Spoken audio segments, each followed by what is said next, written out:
So this weekend, we're celebrating Youth Day on Sunday, and then, of course, the public holiday on Monday as a result. But the numbers from the Road Accident Fund suggest one of the biggest, perhaps the biggest cause of death among young people is actually car accidents. As you know, on long weekends, we saw many, many more cars on the roads. Look at the N3, look at the roads from Joburg to Limpopo. There's a lot more long-distance driving. McIntosh Polela is McIntosh Polela is the spokesperson for the Road Accident Fund. McIntosh, good afternoon to you. You're worried about the number of young people who die in accidents. What are you appealing for this Youth Day, this long weekend? What we're appealing for, Stephen, is if your trip is not an emergency and it's not absolutely essential for you to take the trip, please don't do so, especially if you're going to be doing so in the dark. Because what we find is that many accidents happen, after 10 o'clock at night and in the early hours of the morning. And what worries us the most, though, is every time Youth Day falls into a weekend, we unfortunately lose on average 74 people.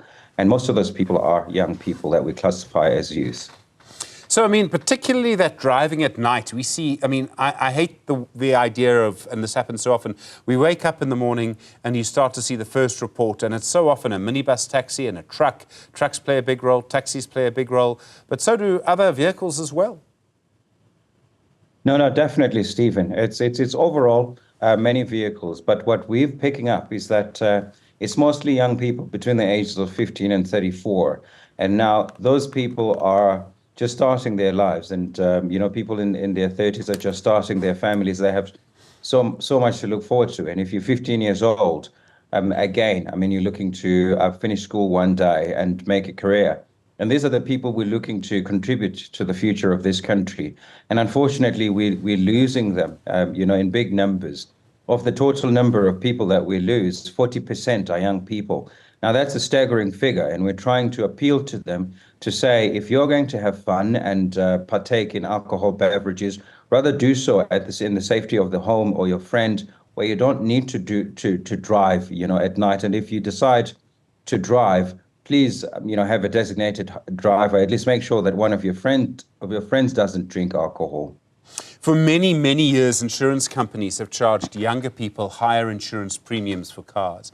And they've done that based on actual data, hard actuarial numbers that show that younger drivers are much more likely to be involved in car accidents, up until sometimes, I think, around 25. But, 18, 19-year-old drivers, that lack of experience, I think experience does matter in driving. Is that a group of people you worry about particularly? The insurance companies clearly do. We do. It's just like the insurance companies, we do worry about young people just starting to drive.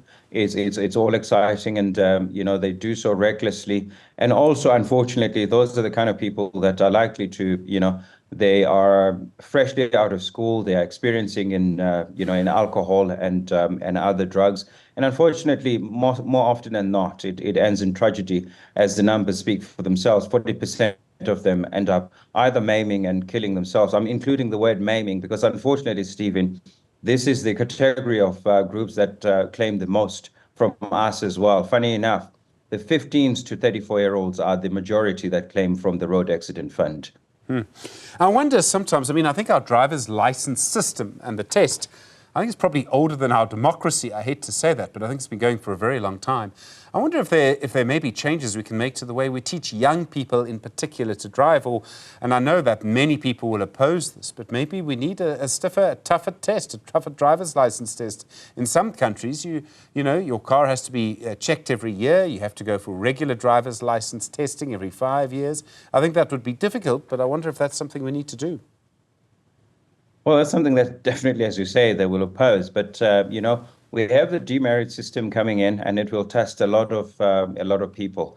And as you know, the demerit system says that as soon as you've lost all your points, you lose your driver's license, and you're going to have to start all over again. And I suspect that it's young people that are going to have to go for those tests. But the unfortunate thing, Stephen, is that even if we bring the demerit system, the thing that we're worried about is, that in South Africa, you can pay your way out of trouble.